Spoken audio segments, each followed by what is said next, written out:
Hello বন্ধুরা, কেমন আছো সবাই? আশা করছি সবাই ভালো আছো, আর আমিও খুব ভালো আছি। তো আজকে আমি আমার বান্ধবীর বাড়ির বিরিয়ানি বানাবো। আর বিরিয়ানি যে বানাবো একদম সাধারণ, মানে কিচ্ছু লাগবে না। শুধু গোলাপ জল আর কেওড়া জল আর ঘি থাকলেই হবে। তো আর আদার্স কিছু লাগবে না, নর্মাল ভাবে বানাবো। চলো আজকে দেখা যাক কিভাবে বানাই। প্রথমে তো আমি মাংসগুলো ভালো করে কেটে পরিষ্কার করে ধুয়ে নিয়ে আসলাম। আর এই দিকে আমি জল বসিয়ে দিয়েছিলাম, তার কারণ জলটা গরম করে তারপরে চাল দিতে হবে। আর চালটা কিন্তু আধ ঘন্টা ভিজিয়ে রাখতে হবে। ভিজিয়ে রাখার পরে জল দিয়ে জলটাকে ফুটিয়ে নিতে হবে, কিন্তু আমার জলটা একটু ফোটেনি, কম ফুটেছে। লবণ দিয়ে দিলাম, আর এলাচ, লবঙ্গ, গোলমরিচ দিয়ে দেবে। আর এদিকে দেখো আমি মাংসের সব কিছু তৈরি করে নিয়েছি, জোগাড় করে নিয়েছি। আর এতটা পেঁয়াজ, কিছুটা হচ্ছে তোমার বেরেস্তা করব, আর কিছুটা হচ্ছে মাংসতে দেবো। আর এইদিকে দেখো ভাতটা ফুটে গেছে। আর ভাতটা কিন্তু মানে 50% মতো ফুটবে, তারপরে নামিয়ে নেব। আর ভাতটা নামিয়ে নেওয়ার পরে এইভাবে তোমার ঝরঝরা দিতে হবে, ঠিক আছে? নাহলে কিন্তু আঠা আঠা হয়ে যাবে। তারপরে এইদিকে বলতে বলতে দেখো বেরেস্তা ভাজা হয়ে হয়ে যাচ্ছে প্রায়। বলতে বলতে দেখো ভাজাও হয়ে গেল। আর এরকমই ভাজতে হবে, একদম লবণ হলুদ কিচ্ছু না, কিচ্ছু ছাড়াই ভাজতে হবে। আর এইদিকে নিয়ে নিলাম, এদিকে আলু ভাজাও হয়ে গেছে। আলুগুলো একটু বড় বড় পিস হয়ে গেছে, বুঝতে পারিনি, আর একটু ছোটো করলে বেশ ভালো হতো। আর এইদিকে দেখো আমাদের মাংস রান্না হয়ে গেছে প্রায়।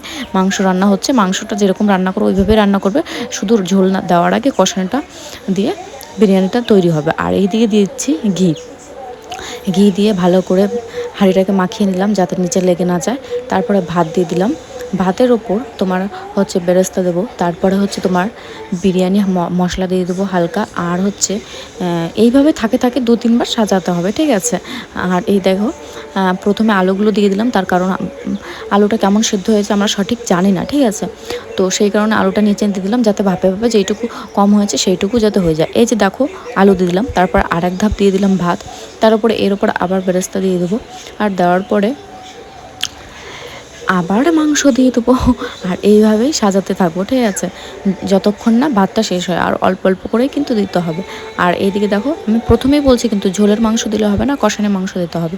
মাংস যেটা কষানো থাকে সেটা। তারপর এরকম দিতে দিতে আমরা দিয়ে দিলাম গোলাপ জল 2 মুটকি, কাওড়া জল 2 মুটকি, আর হচ্ছে তোমার আতর, ঠিক আছে? এগুলো কিন্তু মাস্ট, এগুলো না থাকলে কিন্তু হবে না, ঠিক আছে? আর আমি রঙটা আনিনি, তার কারণ আমার রঙ একদমই পছন্দ না। মাংসের যেইটুকু রঙ হয় সেইটুকু হলেই চলবে। আর এদিকে দেখো এইটা আতর। আর মানে যখন দিচ্ছিলাম না তখন দেখেই মনে হচ্ছিলো কি এখনই সেন্ট বেরিয়ে গেছে, বিরিয়ানি হয়ে গেছে, এরকম লাগছিল। আর এদিকে দেখো বলতে বলতে আমার বান্ধবী আটা লাগাচ্ছে, ঠিক আছে? এবার ওকে দমে দেওয়ার জন্য বললাম আটাটা লাগা। এত পরিমাণে আটা লাগাচ্ছে মানে সেখানে 8-10টা রুটি হয়ে যাবে। আর লাস্টে দেখো ফুল ফুল বানিয়ে দিচ্ছে, এর অবস্থা কি বলবো আর।